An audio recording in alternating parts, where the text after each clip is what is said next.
What's going on, guys? It's Jake here from Chief Live Gaming. Today, an updates video on my Tau Cadre, my Tau collection.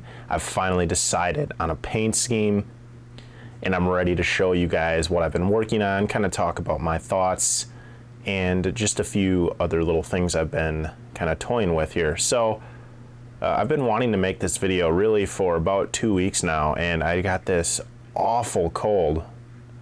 You can probably still hear a little bit in my voice, so I'm gonna try not to sneeze, cough, or grunt, otherwise make weird noises on the camera for you guys. So hopefully this works out.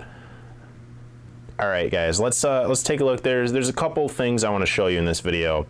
The main thing being the color scheme, but there's also something else that I'm pretty happy with. So this guy right here, this is my Wyvara battle suit. And what I did, let's zoom in just a little here, was I sculpted these flames coming out of his flame or weapon here. And the idea being that maybe he was sweeping across in front of him with this arm, you know, so he like started over here and turned his torso and swept the flame across to burn some little bugs or something in front of him, some nasty space marines or something.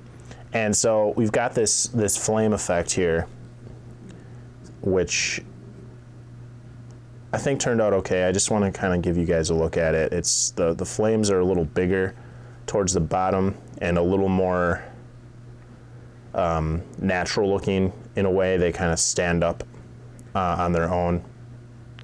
And then as you get closer towards the barrels of the flame or weapon, he's pulling that across, so there's more motion in these flames and they're more pushed by, you know, the wind or whatever.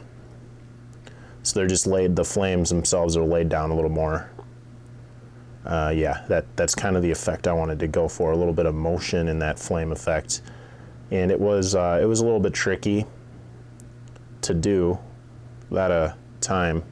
Probably about pretty close to 3 hours. I would say 2 to 3 hours to sculpt this. So, I mean, I guess not that bad considering like the amount of green stuff that went into it. Now that I know how to do it, I've done it once, it'd probably go a little faster. But I'm thinking about doing a tutorial on this flame effect on the next model that I have something where I want to do it. So let me know if you guys are interested in that.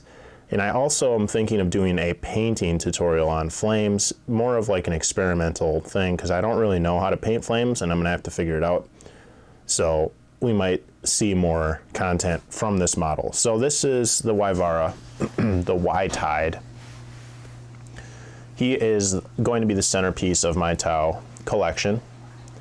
I have him standing, adjusted the pose just a little bit. I had in mind, I've seen people where they're like jumping and flying and then they have flames coming down and he's burning. There's like actually a resin sculpt that some guy makes where it's a base made out of flames going up into the weapon, and you actually mount your Wyvara with this resin piece, I'm pretty sure is what's happening. I didn't really like how the flames looked as much on that. I thought about doing something like that myself, but this thing weighs a lot. I'm just not, I don't know, not confident with the stability there. So I went with this. I think it's turned out pretty cool. I really like this suit. If you guys haven't seen, I'm sure you've seen a Wyvara, but they've got this huge backpack, and the whole point of this suit is it's more of a close, in-your-face kind of Tau unit instead of in the back, kind of taking long-range firepower shots. This guy gets in your face. He's got an EMP kind of weapon, doing some haywire discharge. He's got flechette dispersal pods. He's got the flame torrent weapon, just some nastiness in close. And that's how I want to theme my Tau army. I don't know if we've talked about that before in these videos, because I didn't really know much about Tau, I think, last time I did this video. But I want to have a close sort of harrying force with some long-range support as kind of a secondary objective. So let's maybe take a look at the actual color scheme, I guess we could grab maybe this Riptide here.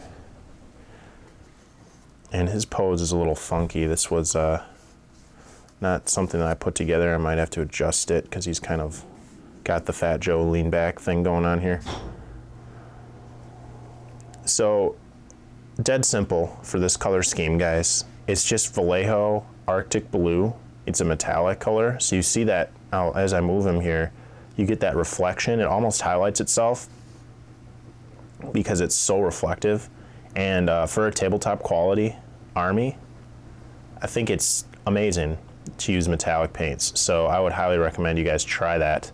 Check it out. So I just base coated everything over black primer with this Vallejo Arctic Blue, and as you can see, you know, it does have a lot of reflection. The better light that you get this under, the better the model looks. I should have set up my lights, my photo lights for this video.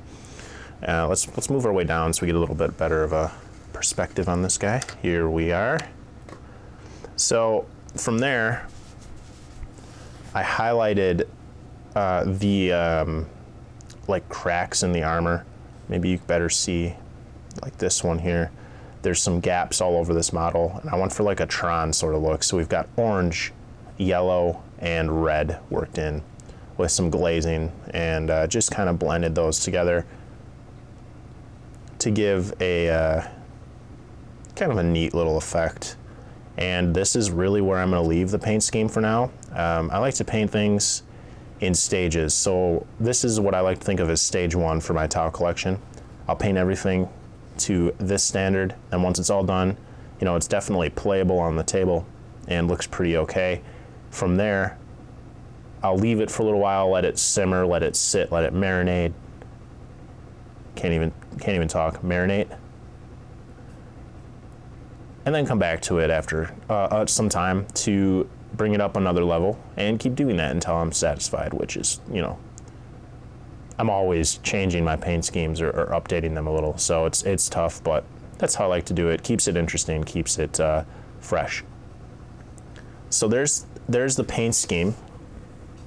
I know we had talked about a lot of different paint schemes in the last video that I did with this collection, which was quite a while ago. And I want to ask you guys for a couple little tidbits of advice. I don't want this video to go really long, so I'm going to try to not blabber too much. We've got this blue laid down, and I'm trying to think here. I need an accent color, so that would be for things like the chasuis, the helmet command designation kind of things, where there are different parts of their helmets and shoulders are painted to designate their command status, that kind of thing. I don't know what color to use for that. I don't want to take away or have it stand out from this color scheme too much, and it's been really challenging for me, so I'm not even going to say what I've been thinking about. I want to hear your guys' suggestions. Let me know what you think, and maybe if they line up with what I'm thinking, it'll help me to not think it's a terrible idea. So just let me know what you think, guys, for those squad designation kind of markings and accent color for this collection. And then obviously like these missile pod nubbles right here, a couple other little things. I'm gonna do a dark, almost black metallic, like a very dark metallic-y color to paint things like that across these suits. So obviously these are just the suits and the vehicles that I have in this collection. So I also have a whole pile of Fire Warriors and a whole pile of Kroot. I think I have 60 Kroot, guys. I got them in a trade, and I really like the idea of a Kroot heavy army. I know they don't have the rules they used to. They used to have actual like cool, good rules for a Kroot army, but now they're just kind of there. You can give them acute senses with the Kroot hounds and hit and run. So just a bunch of sniper Kroot running around. We've got 4 total Devilfish platforms. The one is the can't really see it, the one I won in Nick's 5,000 subscriber giveaway. Shout out to Idic Beer, freaking awesome guy. I got that assembled, painted up, ready to go, and he can be a Devilfish I'm blanking, Hammerhead, that's the word. And then I've got another one unpainted. And so we can pile all of our troops into there, our Fire Warriors, and then we've got some Kroot to be on the field. So I think it should be a pretty cool collection. I don't know if Tau players generally go, I'm guessing, if I had to guess, that all Tau players kind of lean towards a suit-heavy army. And when I started this collection, I wanted all suits, as I'm sure all Tau players do, because they're really cool. But that's kind of what everybody does, and I like to be a special wildflower, so I'm going to lean more towards the Kroot side and more towards the Fire Warrior Breacher side of things, and try to sprinkle in the suits, and again, be more of a close combat sort of flank force, really, really aggressive cadre, and I'm going to try to come up with some kind of fluff. That's my next project here for you guys. Richard, Tattoo for You. If you guys don't know his channel, you need to go right now and check out his channel. He does some really awesome storytime stuff where he talks about fluff, not only for his different armies, just kind of 40K related fluff stuff with illustrations and some really cool, it's really cool to watch.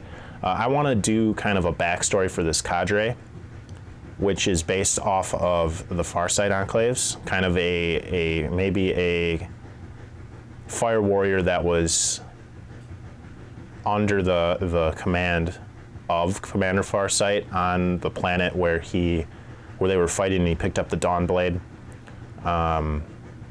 Maybe some kind of split off of there where this guy is now a commander and leading, this Fire Warrior is now a commander leading his own cadre, and kind of is sort of tied in with Commander Farsight, doesn't really follow the Ethereal's lead, but has his own sort of backbone of, you know, the Earth Cast and all that to come up with these close combat focused suits and kind of figure out a reason why that might be really cool. So that's my thoughts for that, and hopefully I can come up with something. I've been reading as much Tau literature as I can get my hands on to try to make that make sense and not just be random garble. So really, guys, I just wanted to show you this collection and make a video. It's been a long time. It's been like 3 weeks since I've put out a video, I think, because of this awful cold that I just couldn't talk. I tried, guys, and it was not good, so I deleted everything. But I hope you guys are all doing well.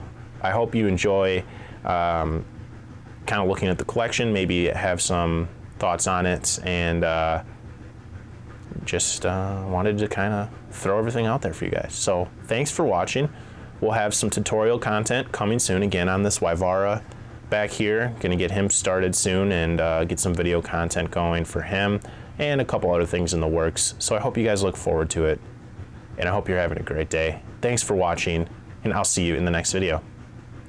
Bye now.